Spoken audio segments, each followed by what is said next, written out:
आणि काचे लेकर कहाँ पे जा रहा है? मुसलमान समझ के गोली में, मुसलमान का इंसान नहीं है। मुसलमान समझ के रोड चल रहा है, बेगुनाह मुसलमान फैमिली लेके चल रहा, कैसे चला, क्यों मुसलमान को मार दिया? जो कोई गुनाहगार होगा उसी को मारने का हक है, वो भी गोली मारने का हक नहीं है। पुलिस को बताओ क्यों मारेंगे मुसलमान को? पावर किस हेलो। पिछले 2 दिनों से एक वीडियो सोशल मीडिया पे वायरल हो रहा है। एक 72 साल के बुज़ुर्ग हैं जिनका नाम हाजी मुनियार साहब है, जिन्हें लोग बहुत बेरहमी से पीट रहे हैं और उनकी दाढ़ी, उनकी कुछ लोग दाढ़ी नोच रहे हैं, उनको गालियां दे रहे हैं। उनके नवासे की उम्र के जो लोग हैं, उनके बेटे की उम्र के जो लोग हैं, वो उन्हें घूंसे मार रहे हैं। और ये वीडियो जो है इंटरनेट पे वायरल हो चुका और लोगों के अंदर गुस्सा दिखा रहे हैं। लोग कह रहे हैं, ट्विटर पे ट्रेंड बन चुका है वो वीडियो। और कई लोग जो हैं, प्रोमिनेंट लोग जो हैं सोशल मीडिया पे उसे शेयर कर रहे हैं और पूछ रहे हैं कि ये कैसे हो गया। 2 ही दिन पहले एक और मुस्लिम माइग्रेंट लेबरर जो हैं, उन्हें काउ विजिलेंटेस, अब उनको रिस्पेक्टेबल टर्म है उनके लिए, हम उनको काउ विजिलेंटेस कहते हैं, हम उनको टेररिस्ट वगैरह नहीं कहते, हम उनको काउ विजिलेंटेस कहते हैं। उन्होंने एक माइग्रेंट लेबरर की पब्लिक में वीडियो भी निकाला जाते हैं। अब ये हमारे दौर की सबसे आसान चीज़ है कि अब आपको ये सब चीज़ें छुप छुपा के नहीं होती हैं।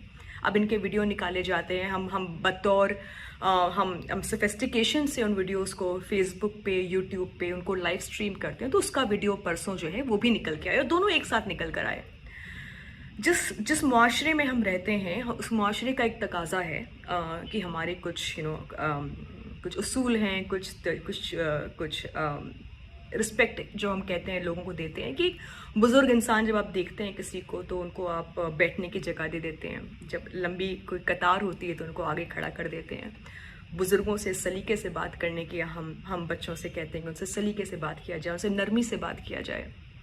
और वही बुज़ुर्ग इंसान को बेरहमी से पीटना इस मुआशरे में, हमारे मुआशरे में, हमारी सोसाइटी में, जहाँ कल्चर पर बहुत ज़्यादा स्ट्रेस, हम बहुत प्राइड लेते हैं इस चीज़ पर कि हम इस कल्चर का हिस्सा हैं, हमारी फिल्मों में भी। और अचानक लोग कह रहे हैं कि ये how did we get here, कि हम यहाँ कब आ गए, कि हम इतने घिनौनी हरकत करने के लिए हमारे अंदर इतना हौसला कहाँ से आ गया। और ये जो मासूम सा सवाल है ये हर बार पूछा जाता है। ये मासूम सा सवाल जब किसी गरीब इंसान का घर बुलडोज किया जाता है तब भी पूछा जाता है। जब किसी मुसलमान को चोरी के इल्ज़ाम में उसको मॉब लिंचिंग होती है तब पूछा जाता है। जब किसी को घर नहीं मिलता, जब किसी को बेरहमी से फिर पीटा जाता है, फिर उसे ये सवाल पूछा जाता है। जब एक हैंडीकैप्ड इंसान को मंदिर के बाहर पीटा जाता है क्योंकि उसने प्रसाद चोरी किया था, तब ये सवाल पूछा जाता है कि हम यहाँ कहाँ पर, किस वक्त हम यहाँ पर आ गए, कि दरिंदगी हमारे अंदर कहाँ से आ गई। ये एक वक्त से हो रहा है जो अचानक आपके अंदर एक सरप्राइज का एलिमेंट आ गया है कि शायद आप नहीं देख रहे होंगे, लेकिन एक अरसे से ये हमारे बीच में है। वो अलग बात है कि जब पहली बार मॉब लिंचिंग हुई थी, वो अखलाक की हुई थी या पहलू खान की हुई थी, तो कम से कम 1 हफ्ते तक, या मुझे लगता है जहाँ तक मुझे याद है, मैं भी टेलीविजन डिबेट्स पे गई हूँ, कम से कम 10-12 दिन तक इस पर डिबेट्स हुए थे। गुस्सा लोगों का सड़कों पर था, नॉट इन माई नेम। लोग स्ट्रीट्स पर आए थे कि हमारे नाम पे मॉब लिंचिंग नहीं होगी। फ्रंट पेज हेडलाइंस थी, प्राइम टाइम डिबेट्स था। अब हम इस लेवल पर आ गए हैं कि अब जो है, अगर किसी की मॉब लिंचिंग होती है, पहली बार तो मेन स्ट्रीम मीडिया कहती है बस इसमें नया क्या है, ये तो रोज़ अब होने लगा है। और अगर अखबारों में आता है तो अखबारों में तीसरे पन्ने के किसी कोने में आपको ये खबर नजर आएगी। दूसरी बात ये कि आप लोग जब कहते हैं कि ये जो लोग हैं, ये काउ विजिलेंटेस जो हैं, और ये जो पढ़े लिखे लोग नहीं हैं जो ये कर रहे हैं, जो गवार लोग हैं जिनके पास नौकरी नहीं है, आप उस इंसान पर उंगली उठा रहे हैं जिसने उस ज़ईफ इंसान को कूटा, बेरहमी से मारा। लेकिन उस इंसान के अंदर इस हैवानियत को जिसने जगाया, आप उसकी निंदा नहीं कर रहे हैं। उस इंसान के अंदर हैवानियत जो पिछले 10 साल से किसी स्पीच में, किसी रैली में, महाराष्ट्र में जहाँ मैं बैठी हूँ इस वक्त, एंटी लव जिहाद रैलीज जिनमें से कई मैंने अटेंड किया है, वहाँ पर अब्दुल के कैरिकेचर्स बना के उसको जूता पहनाया जा रहा है। छोटे छोटे बच्चे, 10 साल के बच्चों के हाथ में ऐसे पोस्टर हैं कि अब्दुल के साथ क्या किया जाए, लव जिहाद के नाम पे, एंटी लव जिहाद रैलीज के नाम पे। अब और लव जिहाद तक तो ये सीमित नहीं है, लैंड जिहाद है, वाटर जिहाद है, शायद हम जो हवा लेते हैं उसमें भी जिहाद होगा। ये तब से हो रहा है। ये जब आप लोग इन सब रैलीज को देख रहे थे बम्बई में, मुझे याद है 2 साल पहले जब मैं ये रिपोर्ट किया था, बम्बई में एक म्यूजिक फेस्टिवल हो रहा था और बगल ही में एक एंटी लव जिहाद रैली हो रही थी, जहाँ पे स्टेज पे खड़े होकर एक आदमी बता रहा था कि मुसलमानों को किस तरीके से मारना चाहिए, और जहाँ पर बहुत सारे मैंने देखा टॉप पुलिस ऑफिशियल्स जो थे वो वहाँ खड़े होकर देख रहे थे। पिछले कुछ दिनों में अगर आप लोग न्यूज़ देख रहे हैं तो आप असम के चीफ मिनिस्टर के स्टेटमेंट देख रहे होंगे, जहाँ वो कहते हैं कि among other statements that he has given, he says, जो उन्होंने बहुत सारे स्टेटमेंट्स दिए हैं, उनकी एंटी मुस्लिम स्टेटमेंट्स जो हैं, एंटी मुस्लिम प्रेजुडिस, जिस पर हिंदू ने और इंडियन एक्सप्रेस ने एडिटोरियल भी लिखा है, उनका स्टेटमेंट है, we should avoid consuming fish produce with urea fertiliser by मियाँ मुस्लिम्स। हरियाणा के चीफ मिनिस्टर का कहना है, जब उनको ये मॉब लिंचिंग की परसों खबर आई तो उनका स्टेटमेंट एक प्रेस कॉन्फ्रेंस में था, हु कैन स्टॉप देम, उनको कौन रोकेगा। ये चीफ मिनिस्टर कह रहे हैं, ये कोई आम इंसान नहीं कह रहा, ये वो लोग कह रहे हैं जिनके पास पावर है। अब हम आते हैं पॉलिटिकल पार्टीज की तरफ। पॉलिटिकल पार्टीज जो हैं, आपने इलेक्शन के वक्त देखा और आपने अभी भी देखा, वैसे असम के चीफ मिनिस्टर हो, हरियाणा के चीफ मिनिस्टर हो, उत्तराखंड में लोगों के दरवाजे पर एक्स मार्क लगा दिया जा रहा है, उनका पलायन हो रहा है। ये चीज़ें आइसोलेशन में या वैक्यूम में मॉब लिंचिंग नहीं होती है। मॉब लिंचिंग कब होती है, जब सोसाइटी में एक दूसरे द अदर के लिए नफरत इस हद तक बढ़ा दी जाती है कि उसे मारना, उसे ख़त्म करना, उसे जलील करना रिस्पेक्टेबल करार दे दिया जाता है। ये एक ज़माना था जब हम लोग फिल्में देखने जाते थे थिएटर में, हम लगान देखते थे। अब कोई मुसलमान जब थिएटर जाता है तो घबरा जाता है कि भैया आज मुझे किस तरह डिमोनाइज किया जाएगा थिएटर में। और जब आप लोग थिएटर में जाते हैं वो फिल्म्स ब्लॉकबस्टर भी बन जाती हैं। बहुत कम स्टेटमेंट आते हैं उस चीज़ को लेकर। कुछ फिल्म रिव्यूअर्स जो हैं जिन्होंने कंसिस्टेंटली इस बात को रखा है, लेकिन आप लोग उस फिल्म को ब्लॉकबस्टर बनाते हैं। तो जब आप में से कुछ लोग कहते हैं कि हम यहाँ पर कैसे आ गए, तो मुझे थोड़ा अचंभा होता है कि आप लोग वही फिल्में देख रहे हैं थिएटर में। अगर आप कभी थिएटर में जाएं, जहाँ मैं जाती हूँ, मैं जिस एरिया में रहती हूँ उसका नाम है कोपर खैरने, नवी मुंबई का हिस्सा है, तो फिल्म शुरू होने से पहले 2-3 ऐड बताते हैं, एंटी टेरर स्क्वाड के ऐड होते हैं, 3 ऐड रिलीज होते हैं और उसमें आपको सचेत किया जाता है कि टेररिज्म से जो होता है उससे कैसे डील किया जाए। तो जब टेररिस्ट को उस फिल्म में दिखाते हैं, उस फिल्म में टेररिस्ट की आंखों में काजल होता है, वो स्कार्फ पहना होता है और स्कल कैप पहना होता है। उस थिएटर में कम से कम एक वक्त में 300 लोग फिल्म देख रहे होते हैं। वो इंसान क्या सोचेगा अपने उन मुसलमानों के बारे में जिन्हें लिंच किया जा रहा है, उसके दिमाग में क्या होगा। मेन स्ट्रीम पॉलिटिकल पार्टीज जो हमारी हैं, जो रूलिंग पार्टीज़ हैं, उनके स्टेटमेंट आपने इलेक्शन के वक्त सुन लिए। उन्होंने क्या कहा, बहुत ही सरल ज़बान में उन्होंने जो कहा है कि मुसलमान प्लंडरर्स हैं जो इस देश का खाते हैं, ये आपकी नौकरियां छीनते हैं, उनको एनिमी रोज़ बनाया जा रहा है, उन्हें टेररिस्ट करार दिया जा रहा है by leaders of this government, by political advertisements of this government. ये आपने पूरे इलेक्शन के दौरान देखा, ये कोई नई बात नहीं है। बिल्किस बानो के गैंग रेपिस्ट को हिंदुस्तान के 75th ईयर ऑफ इंडिपेंडेंस पे रिलीज़ किया जाता है। किसने रिलीज़ किया आप और हम जानते हैं, इस पर हम दोबारा चर्चा नहीं करेंगे। ये है हमारा पॉपुलर कल्चर, ये है हमारा समाज और ये है हमारा गवर्नमेंट। फिर आप उम्मीद करते हैं कि जो हमारी जुडिशरी है, जो नॉर्मली कभी कभार सुओ मोटो कॉग्निसेंस लेती है, जब वो सुबह अखबार पढ़ती होगी, देखते होगी कि ये अत्याचार हो रहे हैं, कुछ करेगी। उस पर हम नहीं कहते हैं बिकॉज दिक्कत हो जाएगी, और हम उम्मीद कर सकते हैं उनसे कि शायद वो कुछ करें।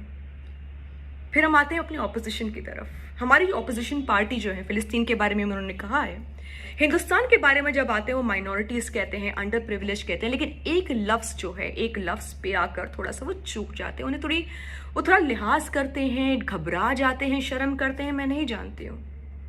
उस लफ्ज़ का नाम है मुस्लिम, मुसलमान, मोमेडियन, आप जो भी कहें। मैं दोबारा कह देती हूँ, उस लफ्ज़ का नाम है मुस्लिम। ये वो मुस्लिम है जो आपके दोस्त होंगे, आपके नेबर होंगे, आपके टीचर होंगे, आपके प्रोफेसर होंगे, आपके ऊबर ड्राइवर होंगे, आपके घर में काम करने वाले होंगे, आपके आशिक होंगे, आपके महबूब होंगे।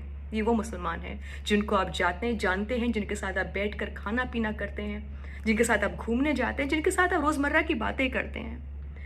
तो जब उस मुसलमान के साथ ये होता है तो मुल्क के लोग उस बात को कहना क्यों नहीं चाहते। और मैं ये बिल्कुल अच्छी तरीके से जानती हूँ अपने मुल्क के बारे में, जिस मुल्क का मैं हिस्सा हूँ और बहुत ही प्राउडली उस मुल्क का हिस्सा हूँ, कि इस मुल्क के लोगों के अंदर प्रोटेस्ट की भावना तो है। मैंने कुछ हफ्ते पहले कुछ फिल्म स्टार्स को कविताएं लिखते हुए देखी हैं और बहुत सारे प्रोटेस्ट और कैंडल लाइट। ऐसा ये नहीं कि आपको कविताएं लिखने नहीं आती हैं, आपको गुस्सा इजहार करने नहीं आता है। तो जब एक मुसलमान की मॉब लिंचिंग होती है, जो नेशनल स्पोर्ट बन गया है, जो रोज सुबह अमूमन मुझे लगता है आजकल हम जब भी सुबह उठते हैं, ये हमारे लिए एक नॉर्मल रूटीन हो चुका है हमारे लिए। मुस्लिम lynched on suspicion of eating beef, Muslim lynched on suspicion of theft, Muslim lynched on suspicion of molesting a woman, Muslim lynched because he did something. We have अब तक हेडलाइन बस ये नहीं बनी है on suspicion of eating a Muslim. I think हमें वो बहुत क्लियर कर देना चाहिए कि why we are doing this, why are we not speaking enough on this crucial issue of Islamophobia and anti Muslim hatred, जो हमारी सोसाइटी में इतनी बुरी तरह फैल गया है कि अब ये नासूर बन गया है। अब मुसलमानों का जो ह्यूमिलिएशन है, अब ये सोशल मीडिया हैशटैग बन गया है। आप भी देख रहे हैं और आप भी उस भीड़ का हिस्सा है जो इस चीज़ को देख रहे हैं। आप क्यों देख रहे हैं, ये मैं कभी कभार मुझे समझ में नहीं आता कि ये जवाब किस तरह लिखूं। मैंने अभी 2 हफ्ता या 3 हफ्ता पहले वॉशिंगटन पोस्ट में लिखा एक बड़ा सा ऐसे जिसकी हेडिंग थी वेयर लिंचिंग स्टिल हैपन, कि लोगों को यकीन नहीं होता लिंचिंग होती है। लिंचिंग तो बहुत ही प्रिमिटिव चीज़ है, जो बहुत ही जो कभी जो जानवरों में होती है, हम इंसानों में हम उसका शुमार नहीं करते। लिंचिंग जो चीज़ें होती हैं, हम क्यों देख रहे हैं? और जो 2-3 दिन ट्विटर पे आउटरीच होता है, उसके बाद क्या, उसके बाद अगली लिंचिंग, फिर अगली लिंचिंग। मैंने कल कहीं पर लिखा कि जब मैंने कभी अपने आप को एज अ मुस्लिम अपने रिपोर्टिंग करने के वक्त कोशिश करती हूँ कि आइडेंटिफाई ना करूँ, लेकिन जब आपके पास आपके हालात जिस तरह से हो रहे हैं, तो आपका मुस्लिमनेस भी आपको रिमाइंड कर दिया जाता है, बिकॉज मैं भी उस चीज़ का हिस्सा तो हूँ, उस कम्युनिटी का हिस्सा तो मैं भी हूँ। मेरे जो अब्बा हैं, मेरे जो वालिद हैं, वो भी जुमा की नमाज़ पढ़ने जाते हैं, उस कल कैप में लगा पढ़ने जाते हैं, उनकी भी दाढ़ी है, उनको भी नमाज का टीका है। तो उनके भी वो सारे मार्कर्स हैं जिनके लिए एक इंसान को ट्रेन में कूट कर मारा जाता है। तो आपके अंदर भी एक घबराहट होती है कि क्या आपके अब्बा जो हैं, आपके वालिद जो हैं, वो सेफ़ हैं। और कई लोगों को मैंने ये कहते हुए सुना है सोशल मीडिया पे कि हम ये मुल्क छोड़कर चले जाएंगे। कुछ लोग इंटरव्यूज़ आते हैं, Muslims are planning to leave the country because they are scared. जब आप ये हेडलाइन लिखते हैं और जब आप ये कहानी लिखते हैं, तो आप ये भी हिस्सा लिख दें कि जो मुस्लिम छोड़कर जाने की बात कर रहे हैं, ये मुल्क का 1% मुसलमान है जिसके अंदर वो प्रिविलेज है और जिसके अंदर वो फाइनेंशियल कुव्वत है कि वो मुल्क छोड़कर कहीं और जाए। 99% मुसलमानों को अभी भी यहीं रहना पड़ेगा बिकॉज उनके सोशो इकोनॉमिक हालात जो हैं, आप सच्चर कमेटी की रिपोर्ट पढ़ लीजिए, फिर आपको आसानी से पता चल जाएगा कि मुसलमान की सोशो इकोनॉमिक कंडीशंस क्या है, उनका रिप्रेजेंटेशन क्या है हमारे सरकारी खित्तों में, हमारी मिलिट्री में, उनकी क्या पोजीशन है, आपको समझ में आ जाएगी। तो जब आप ये कहते हैं ना कि मुसलमान पलायन कर रहे हैं, मुल्क से निकल रहे हैं, वो कहीं नहीं जा रहे हैं, वो यहीं पर हैं। कई लोगों ने अपने तौर तरीके बदल लिए हैं। वो जब कई लोगों ने बताया कि जब वो ऊबर में बैठते हैं, उनको नज़र आता है कुछ ड्राइवर हैं, तो जब कोई उनको सलाम कहता है, वो वालेकुम अस्सलाम नहीं कहते हैं, डर के मारे कि कहीं इसकी वजह से उनके साथ कोई हेट क्राइम ना हो जाए। एक ट्रेन में एक RPF सोल्जर खड़े होकर मुसलमानों को गाली देता है। He invokes political leaders and shoots them and that incident is forgotten. उसको कहा जाता है, अगले दिन अखबार में आता है कि he was a mentally ill patient. Mentally ill वो नहीं है, मेंटली इल हम सब हो गए हैं। एक मुआशरा हो गया है मेंटली इल, जिसको एक पूरी सोसाइटी की कम्युनिटी की तकलीफ नज़र नहीं आ रही है और वो उसे नज़रअंदाज कर रहा है। वो उसे नज़रअंदाज इसलिए कर रहा है कि उसका वो प्रिविलेज है कि वो नज़रअंदाज कर ले। उसका वो प्रिविलेज है as a majority, as a rich upper caste Indian, that he can ignore the plight of the less privileged in this country, which is why he is looking away. He is looking away because this problem is not at his doorstep yet. But you know, history must tell you, हमें history से ये बात सीखनी चाहिए कि अगर आपको लगता है कि ये चीज़ें आज सिर्फ मुसलमानों के साथ हो रही हैं, कल किसी और के साथ नहीं होगी, तो ये आपके साथ भी होगी। ये जिस माशरे में हम रहते हैं, सोसाइटी में हम रहते हैं, सोसाइटी में ऐसा ही होता है। ये सोसाइटी का तरीका है। फिर कल कुछ होगी, फिर मैं आज सुबह उठूंगी और फिर अखबार में हिमंता बिस्वा होगा, उत्तराखंड के चीफ मिनिस्टर होंगे, हरियाणा के चीफ मिनिस्टर होंगे। मैं फिर देखूंगी, मैं फिर अखबार रख दूंगी, हम फिर ट्रिगर हो जाएंगे और हम इसे अपनी असलियत का हिस्सा बना देंगे। लेकिन कब तक? ये इस सवाल का जवाब किसी के पास नहीं है। इस सवाल का जवाब मुल्क के एडमिनिस्ट्रेशन के पास नहीं है, हमारे ऑपोजिशन के पास नहीं है। कई लोगों को शर्मिंदगी हो रही है इस बात का नाम लेते हुए। कुछ लोग कहते हैं कि यार अभी इलेक्शन आ रहा है, उसके बाद ख़त्म हो जाएगा। इलेक्शन तक चुप रह जाओ, अभी मत बोलो, क्योंकि हिंदू वोट डिवाइड हो जाएगा, सेकुलर वोट डिवाइड हो जाएगा। ऐसे मुसलमान की जो जान की और उसकी जो पर्सनालिटी की और उसकी जो एग्जिस्टेंस की जो कीमत है वो सिर्फ इतनी कि इलेक्शन तक रुक जाइए, हम इलेक्शन हार जाएंगे।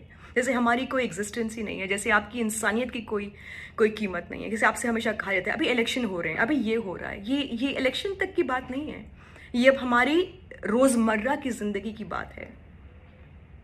और मुझे यकीन है कि आप में कई ऐसे लोग हैं जो ब्लैक लाइव्स मैटर पे अपना हैशटैग डिस्प्ले पिक्चर चेंज कर सकते हैं, वो इस बात के लिए भी कर सकते हैं। आप क्यों नहीं कर रहे हैं ये मैं नहीं जानती, लेकिन आप ये ज़रूर जानिएगा कि जो चीज़ आज के जनरेशन के मुसलमानों के साथ हो रही है, कल आपके आने वाले जनरेशन्स के बच्चों के साथ भी होगी। और ये जो आप चुप बैठे हैं, जो आप होने दे रहे हैं, ये जो ट्विटर ट्रेंड पे ट्वीट करके आपको लगता है कि आपने अपनी जिम्मेदारी निभा ली है, ये तो हम सबके सामने एक बहुत ही बुरा प्रेसिडेंस बन के आएगी। बस इतना कहना था आपसे।